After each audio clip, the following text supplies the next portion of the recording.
Here I am in Pawling Cemetery in Pawling, New York. You might be asking, why am I here? Well, I'm going to show you. Alright, just got done paying my respects here at the cemetery. I'm going to show you why I'm really here, okay? Always when I come to the cemeteries, I pay my respects to the fallen soldiers and the men and women who served our country. So you should do the same. Hopefully that's something that you do when you come to the cemeteries. Alright, come on. Come on. It's not a far walk from here. I know it's hot. We'll be there pretty quick. It's right over here. This tomb here is the tomb of Thomas Dewey, former governor of New York State and former presidential candidate. The reason why I came here to this cemetery was because when I walked into a deli today, I came across this newspaper and I thought it was interesting. It says Trump, Clinton live 5 miles apart. How crazy is that? This whole entire country, United States of America, I mean from coast to coast, and we have two candidates that are running for president. One of these guys are going to be the president. Either it's going to be Donald Trump or it's going to be Hillary Clinton. It's one of them. And they both live in the same county and they live 5 miles apart. The last time that this happened, back when FDR was president, FDR ran, guess, against Thomas Dewey. And unfortunately for Dewey, FDR won. I'm an FDR fan, so sorry. But FDR won that. Now, unfortunately, he's known in history, Mr. Dewey, for a newspaper blunder. You might have seen the paper that says Dewey wins election. I believe it was a Washington Post newspaper. I'll insert a picture of that here.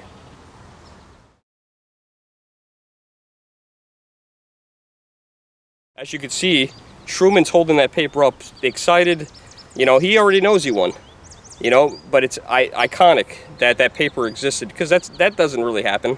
You know, the newspaper mispredicted the presidency. So here we are at the gravesite of Thomas Dewey, paying our respects. If you're interested in coming here, it's in Pawling, New York. The cemetery is Pawling Cemetery. It's towards the back of the cemetery. For some reason, there are no plaques here representing Mr. Dewey. I think there definitely should be. The man is an amazing man. Ran for presidential, was a presidential candidate twice. Ran against FDR. I mean, to try to run against FDR back then, I couldn't even imagine. Amazing man. The guy should definitely have some kind of plaque here explaining to who he was. You know, it doesn't even say his first name. So I paid my respects. Hopefully you can come here and pay yours, and if you can't, watch the video.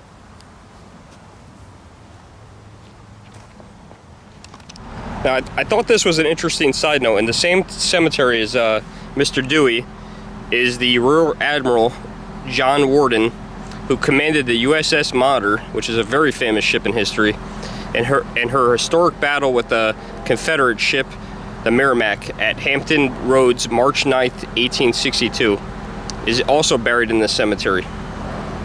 Wonder if we could find that. So that plaque I was showing you in the front there, John Worden, who was the Rear Admiral on the Monitor, I found his grave really easily. Came right across it. His grave's actually not too hard to find. You'll see why in a second. Well, here's John's grave, John Worden, Rear Admiral of the USS Monitor.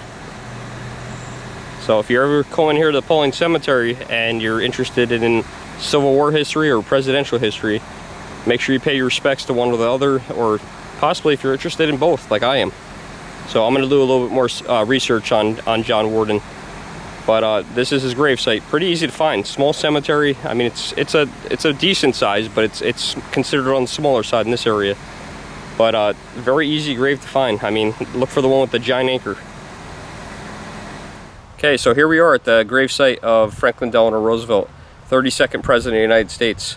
Yesterday I brought you to the gravesite of Thomas Dewey, who ran in a campaign against FDR in his fourth campaign. Dewey did not win that election, and was also really immortalized for being put in the paper with Truman holding it up saying Dewey wins. Dewey never became the president. He was a great governor. He was the governor of a great state of New York. FDR was also the governor of New York State. But here we are at the grave as promised in my last portion of my video. So if you're interested in coming here, it's Hyde Park, New York. It's the first presidential library ever. Beautiful library. I suggest you come here. FDR is buried in the Rose Garden right next to his boyhood home. Thanks for watching. That column there is where Fala, President Scotty, famous worldwide Scotty, is buried. And I can't get a video of it, but back here there's a plaque that we're probably not going to be able to see. And that plaque is somewhere in the lawn over here. You're not allowed to walk over here, so unfortunately I can't show that to you. But that plaque is of FDR's German Shepherd Chief. So that's also in this rose garden here.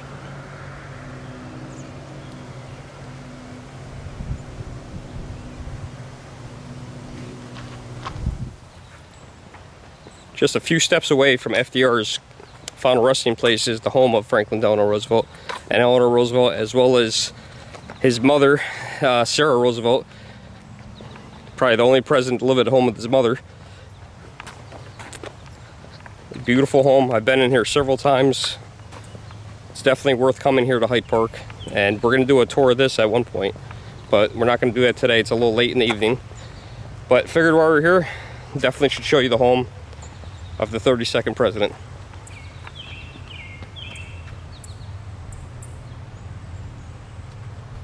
That thing's awesome.